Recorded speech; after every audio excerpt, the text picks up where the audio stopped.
Alright, Dope Shit TV. You know what it is, right? Listen, this is a '05 gsxr750.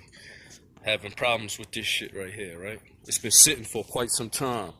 I just changed the starter solenoid on here, right? Basically what's happening is, turn the key, I'm getting nothing.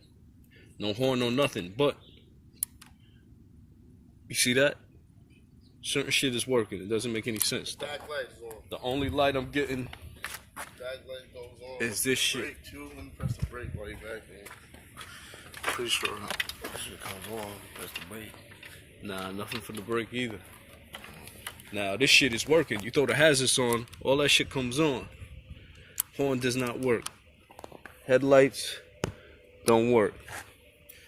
Don't know what the fuck is going on. But if anybody has any idea, basic idea, leave a comment. Appreciate it. Dope Shit TV.